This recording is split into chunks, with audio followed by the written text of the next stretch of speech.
Hi, so my name is Donna Wills, and this is my book review for LSC 672 Management with Professor Don Powers. So I chose Call Sign Chaos Learning to Lead by Jim Mattis and Bing West. So the APA citations down at the bottom here: Mattis J. and West B. 2021, Call Sign Chaos Learning to Lead, Random House Trade Paperbacks.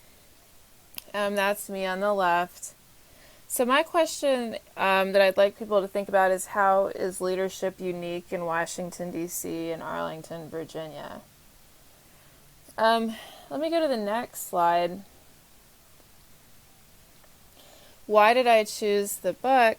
If you want to, you can watch this YouTube video that I made with a little bit more detailed response to that. But first, I liked that there would be anecdotes about his time in the military. I wanted to read about leadership in Washington, D.C. and at the Pentagon. I thought it would be fun to learn about the military schools Jim Mattis attended. The next slide. So a summary of the book. So Call Sign Chaos is a really great book about leadership. It's also fun to read about Washington, D.C. and the Pentagon. General Mattis traveled around the world. The book comes with anecdotes about his early life in Washington State. He attended Officers Candidate School and the War College. It was a lot of fun to read about his formal education in these military schools. Mattis emphasizes the value of having a good attitude. He says that is a Marine Corps value. Marines begin with a good attitude and they can learn to do things. Also, the book comes with unique and fun descriptions about his colleagues at the Pentagon. For example, John Kelly and David Petraeus are in the book. This is the back cover of the book. Let's go to the next slide. So a critique of the book. My favorite part of the book is that it comes with primary source documents. For example, my letter to General Robert Johnston, October 1981, and my dismissal of charges letter for Haditha incident, August 2007. I also like that the book comes with specific and detailed descriptions of military operations and NATO operations. My critique of the book is that he goes so fast through the NATO operations descriptions, for example. So I wish some of the anecdotes he could slow down and be thoughtful about different perspectives of what happened. He tells the stories from his own perspective.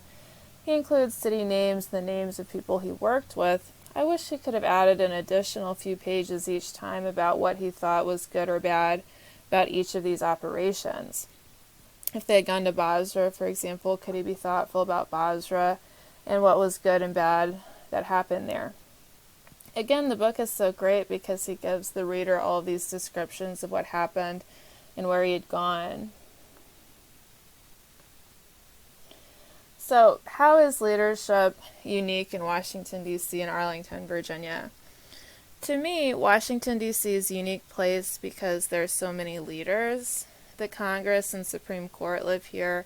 The President lives here. The D.C. Mayor and the D.C. City Council live here. Additionally, the Pentagon is across the river in Arlington. This is a city of leaders.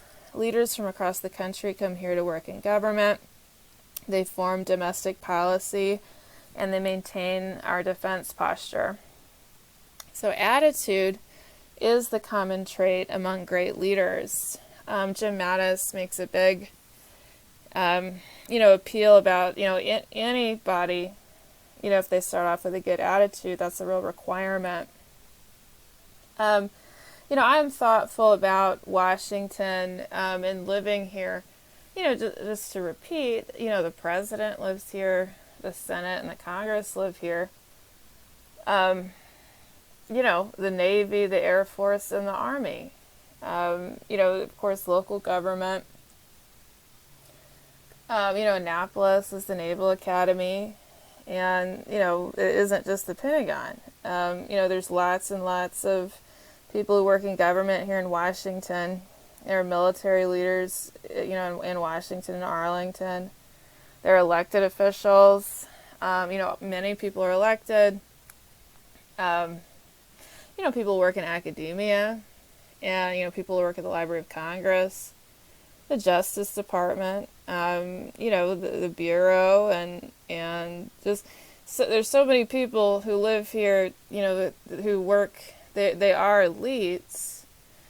I was really impressed by Jim Mattis. I think if he has wisdom about this, maybe it's to everybody really does need a good attitude. That is what is common kind of amongst everybody here, as they lead.